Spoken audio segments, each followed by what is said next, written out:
Welcome again to People in Politics and our discussions of the process of governing. By this time, I would imagine you are fairly familiar with our diagram of the process of governing. We've talked about the people in our society and also the decision makers within the framework of government. We've been very concerned with the political process, or how they are elected or appointed or named to their office. We also have been concerned with the process of decision making, as the decision by the authoritative officials in government lead to the policy of the United States. I would call this the national policy, because even though national policy has some ramifications or impact abroad, and also other parts of it within, yet national policy is made by the same decision makers within the same structure of government, and indeed for the same purpose, to advance the security and the well-being of our nation. On our program today, we're going to look at this thing called national policy, but before we do, I wonder whether you might think of a national policy that has an impact within the nation and also has some significance with respect to our relations with other nations. Now let's just stop a minute and think about a policy that has an effect both within and without our nation.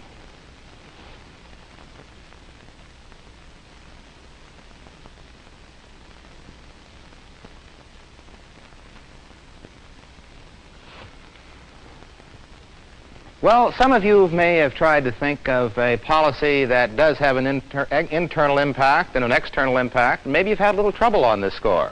You might have thought of agriculture and felt that, well, agricultural policies deal within the nation, like subsidies to farmers and regulation of the sale of farm produce. But nevertheless, think about sales of surpluses of agricultural products abroad. That is a part of our agricultural policy. Think about labor policies. You may say, well, the regulation of labor within the United States and improvement of labor management relations is a domestic question. And yet there is a lot that our policy does with respect to labor relations abroad. And furthermore, regulation of business or labor policy within the United States has a great deal to do with the American role of American business abroad. Or some of you might have said, well, foreign aid. And yet what is the domestic impact of foreign aid if we extend help to other nations? But nevertheless, foreign aid needs tax money to support it. And therefore, you're going to find that many of our national policies have both an external impact and an internal impact. And maybe it's awfully hard to differentiate or to find the difference between the two. Well, now, we're going to have a concern today with a national policy that affects many American citizens, especially our young people, perhaps even you sooner than you think. And this deals with the Selective Service Act of 1940, which was passed in 1940, renewed in 1941. It was amended again in 1967. And you know as well as I do that the Selective Service Act means the drafting of young men to serve in the armed forces of the United States. Selective service, the draft, or conscription. And let's take a look at this national policy as it stands today.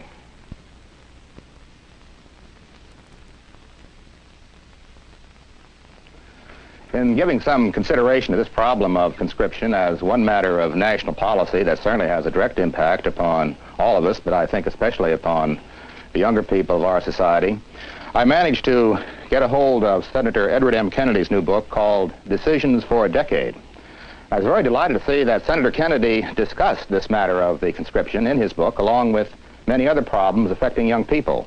Things like alienation and some problems of our contemporary domestic and foreign policies.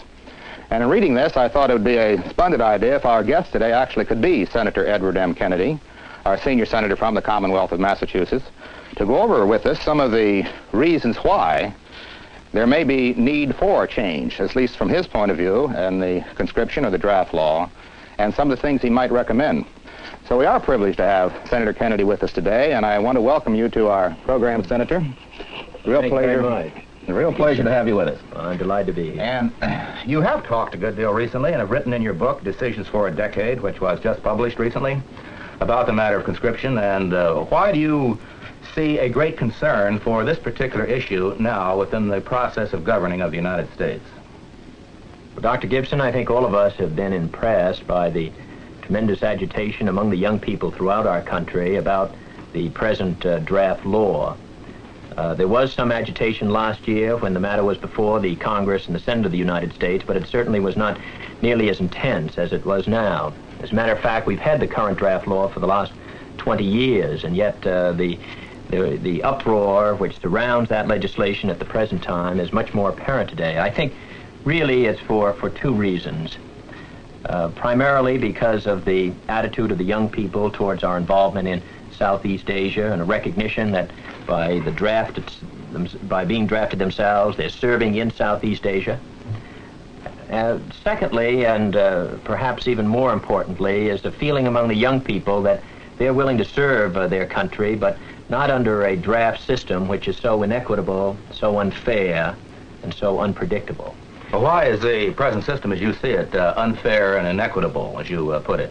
Well, in what ways? Well, first of all, it doesn't consider all of the young people equally.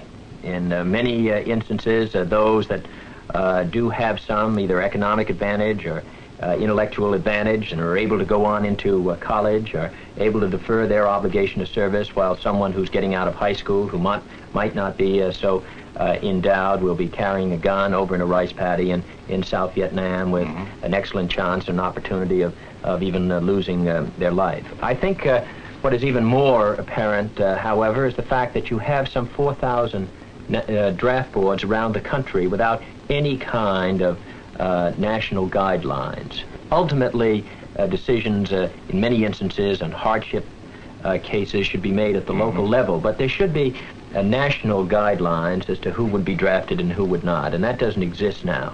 And in some instances, you'll have a young boy who'll be drafted in Massachusetts, and the same boy with the same kind of background, educational experience, would not be drafted out in California. And young people know about these inequities and resent them deeply. And I think it's incumbent upon the Congress and the Senate to try and revise the draft law and try and make it more equitable. Your point here is that some of the young people who can go to college and have the privilege of going to college are deferred, and others, I understand it, who even might go to vocational school or junior colleges, they don't even have that same chance. That's right. So, number one, you're concerned that there be equal opportunity for all to be drafted, or at least not to be drafted. And if that were the case, what would be a recommendation to surmount this inequity in the kinds of people who are selected? Well, the proposal that I introduced into the Senate would consider the young people at a given age, maybe 19 years of age, would be treated equally, and at that time they'd be selected in a random system. Why not 24 or 25 instead of 19? Well, first of all, for a number of reasons, that a boy of 19 years of age from the military point of view is best equipped to serve in the armed forces of our country according to our military leaders. But secondly, what was really more important as far as the individual is concerned, by the time he's 23 or 4, he's embarked on a career. He has also involved himself in a family situation. His career has been established for him. And at 19 years of age, they're much more flexible with regards to their future. And this is, I think, of a prime consideration. Secondly, you wouldn't really know when you're 23 or 4 whether you're ever really going to go or not. Some, by the time they get 23 or 4, are actually able to escape it because they get into an essential occupation. They get some kind of occupational deferment. And they always are going to wonder up till the time they're 23 or 4 whether they are going to go. And this reflects on their employability. And they probably, at the age of 19, wouldn't have any occupational position that would be of such tantamount nature to the national interest to see, Dr. Gibson, we have actually 2 million young Americans who are turning 19 years of age every year. Out of the 2 million young Americans, you have 1,400,000 that qualify for the draft, or mentally and physically qualified. The others are not qualified. They're not qualified for physical or mental reasons, mental or something physical like reasons that. Or not.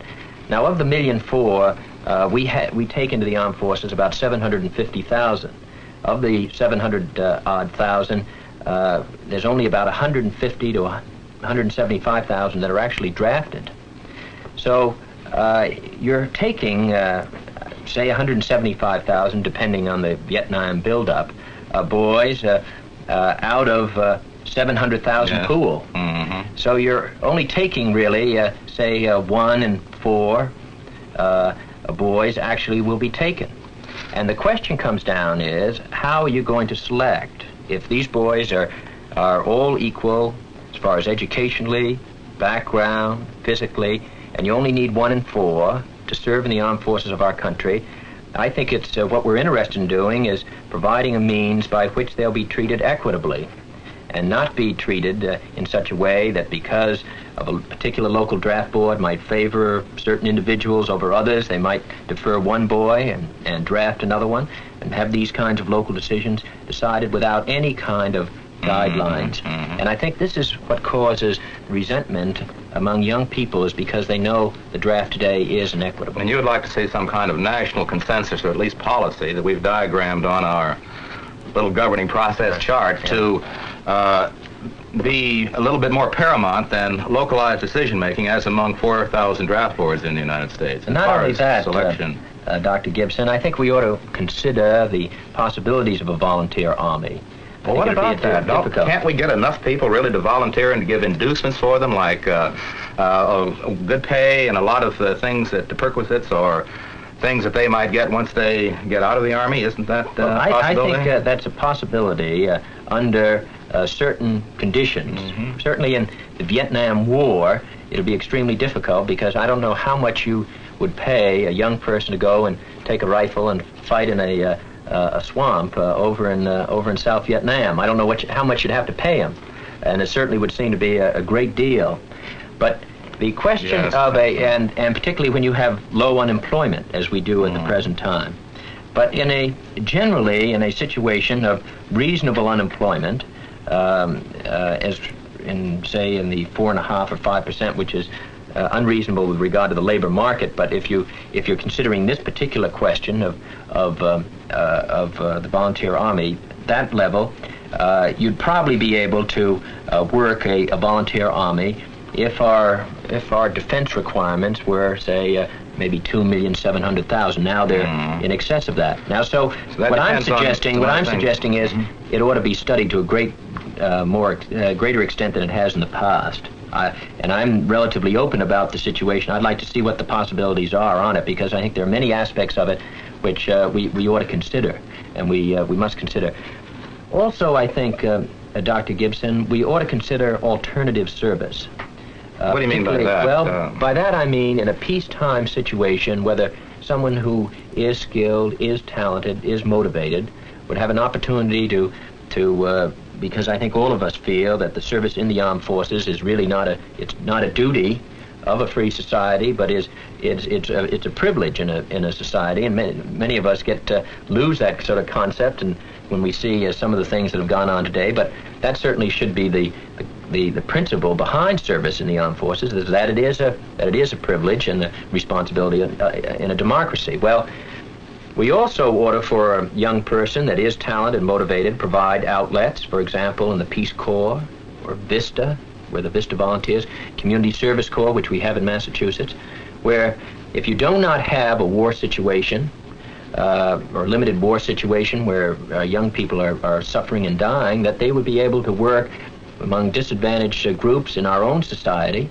and this would be equivalent to service in the armed forces. I think we can be much more expansive, we can be much more imaginative in trying to do this, and I think the young people would be extremely responsive to it. I think it deserves a great deal more attention than we have. Well, one thing I'd like to have our young people consider is something you brought up, and whether service in the armed services of the United States is a duty or a privilege or both, because certainly the conscription legislation says with respect to many young people, well, you know, this is a duty. If we deem you qualified, then it is your duty to serve. And a lot of people are raising the kinds of questions that, well, is it a duty? And there is this kind of a war which may have been taking place in Korea or World War II, and I take it what you said, that there are some questions raised in young people's minds with respect to being conscripted to go to Vietnam, which is another kind of a war in their opinion. And I think this is also a debatable question that people should talk about, and that is different kinds of wars. Or is it up to them to decide, you know, what kind of a war are you going to fight for? And I take it the Vietnam issue, as you see it, is that is one of the reasons this is such an important issue. That's right. That's right. But let me leave no doubt in your own mind that that while I think the role of dissent is carefully protected in the Constitution, and young people ought to have an opportunity to express themselves on these questions, I have absolutely no sympathy at all for those that are burning their draft cards or flee this country and go up to Canada. Certainly, what we have seen in this year, above all others, where young people can be effective in political action, and where they are and where our system permits, that their energies ought to be devoted towards, for example, in this issue, requiring that this is going to be an issue of national debate, and requiring that the candidates for the presidency on all sides of the Democrat and Republican are going to take a position with regards to the draft and what they want to do about it, and then that they're going to do something about it in the first next year. And that's, I think, where their energies should be focused, because I have little sympathy for those that, as I say, burn their draft cards or flee the country because of avoidance for it. So, of course, you and a number of others, and I think that that is true with most of the people, that all the people we've had on our series have been concerned with this question of active and significant and relevant participation by young people, but there probably are points of a law-violating nature beyond which participation might not go. Well, now, the young person who says, I'm a conscientious objector, though, and I suppose that this is another option that young people have. What about this person? Well, this is something which has been recognized over the history of our requirements of service in the armed forces, and I think ought to be protected under any Selective Service Act. Someone who has true reservations about the carrying of arms into combat. And the Supreme Court has spoken on this question and issue. Congress has acted and has limited that kind of scope. And I think we have a responsibility to live up to what the Supreme Court has stated. Let me point out that in regards to conscientious objectors, they are provided alternative service, and there are many young people who are truly conscientious objectors who are serving in Vietnam today as medics and are performing heroically. This is, of course, it's an extremely difficult kind of a problem, but it is in a free society and in a democratic society. I think we have to show a respect, deep-seated respect for an individual's religious and personal and moral beliefs. And they have been protected in the past, and I feel they should be. Of course, it's always difficult to develop this kind of a test, but I think that we can and we must. And that's part of the whole matter of young people's attitudes toward serving in the armed services of the United States, which is a policy that we have talked about and we're going to talk a little bit more about later on in this program. And Senator Kennedy sees this as an issue that might well be debated nationally and as among presidential candidates during the campaign of 1968, with the hope that we might look at this particular policy in the governing process very closely and very maturely in the days and, of course, the next year to come. Senator Kennedy, thank you so much for being with us today. Well, you see, here we were focusing our discussions upon one national policy of a great many, the Selective Service Act. And Senator Kennedy was telling us something about what decision makers might do to change it. He was talking about the fact that we need a lot of discussion, a lot of study, a lot of research among the people of the United States, and also that within the political process, in this way, some policies might be changed by having decision makers in office who disagree with some of the present policies. And obviously, Senator Kennedy disagrees with our present Selective Service Act dealing with conscription and the draft. And now we're going to have a discussion of this with Mr. Joseph Lariani's students at the Medford High School, 12th grade students in American history. And ladies and gentlemen, you've heard Senator Kennedy talk about the matter of conscription. Do you see this as something that is of great concern to some of the young people in our society today? Do you share with him, in other words, the matter that this is a national issue that should be discussed and debated? Who's going to respond to that? Thomas, what about it?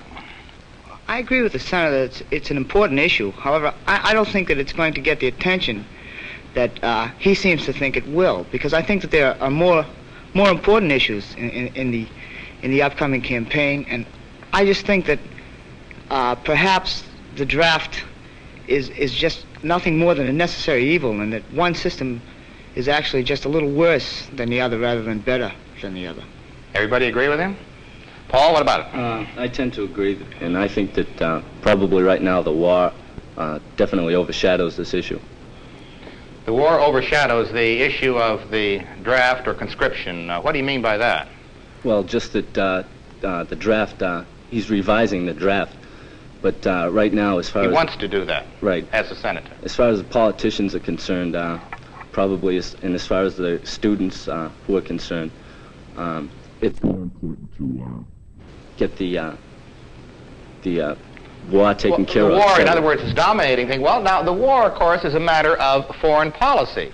But in order to pursue this foreign policy, we need to have a policy here which may well draft young people into serving the needs of our foreign policy. And you know, Senator Kennedy has pointed out that over 40% of the young men who died in Vietnam have been draftees. And consequently, some young people I know, maybe you don't think so, but some young people relate the draft to the matter of fighting the war in Vietnam. What about some of you young ladies? John, have you given much thought to this? Well, I think the reason people protest is because of the war. I don't think many young people realize they don't regard this draft law as so unfair, but it's just that they're afraid to go to Vietnam, I think. You think everybody who protests about the war in Vietnam does so because he's afraid to go? Not everybody, but I'd say a lot do, but not everyone. Well, you know, in 1941 and in through those years, of course, we had the Selective Service Act of 1940, and then men were drafted at that time in 41 and 42, and there weren't the demonstrations then about the draft. Who thinks there might be some difference then, Myrna?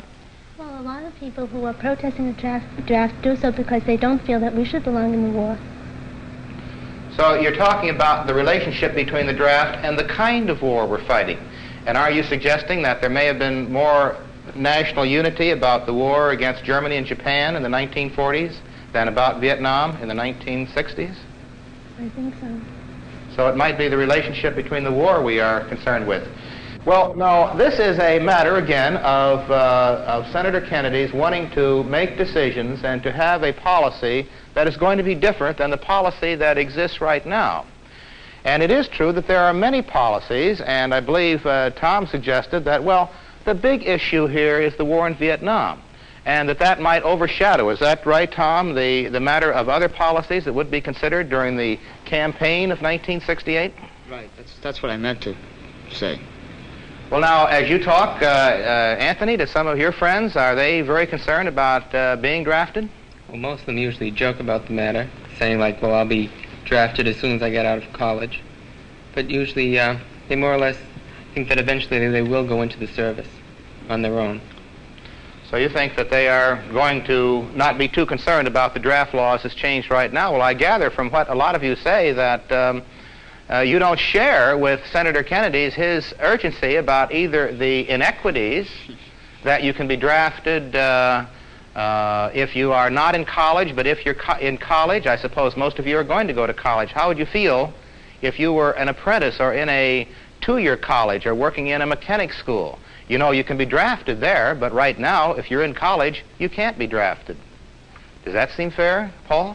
Well, it seems to me that to a lot of people, especially those going into college, well, college is a 4-year gamble that the war will be over by this time. But most of the college students realize that if it isn't over, they are going to have to face exactly what the apprentice students face, and it's just a question of time. Well, now let's make sure that everybody can get in on this. Janine or Joan, what are your thoughts on the matter of the Conscription Act as discussed by Senator Kennedy? Well, I don't think there'd be as much controversy about it if it wasn't for the war. I think that's what's causing most of the controversy. I don't know. So you're relating, again, a foreign policy that we are pursuing with a policy that is designed to draft men, and that there wouldn't be this concern about it if we were not fighting a war that some people feel is not the right war to fight. Janine, what about you? Well, I think about the age. The age that it is now, I think that it's taking students that are going to go to graduate school, and they're being uprooted. And at the age of 18 or 19, I think that would be better when they're beginning. And so you're agreeing with Senator Kennedy that it may well be wise to draft young people at the age of 19 before they get launched on their careers. Well, Susan, we haven't heard from you yet, and I'm sure we should. Well, I don't agree that most young people think that being into the service is a privilege. I think that at this point in history, most of the young people think that it's more of a duty, because they have the chance of risking their lives. I think it's more of a duty than a privilege. Well, whether it is a duty or whether it is a privilege, it does seem to me that, as Senator Kennedy said, we do have an obligation to study this matter and to give it a good deal of research and concern. And you've heard from some of the young people on our program today, differing points of view. And as you consider the Selective Service Act and its impact within and the relationship between the Selective Service Act and what we are doing abroad, I think the real question is, what do you think about it? Have you given this a matter of consideration? Do you think they should be drafted at 19? Are there inequities? And are there a lot of other problems that Senator Kennedy talks about? These are questions for you to decide before you really take action, and the discussion should come first.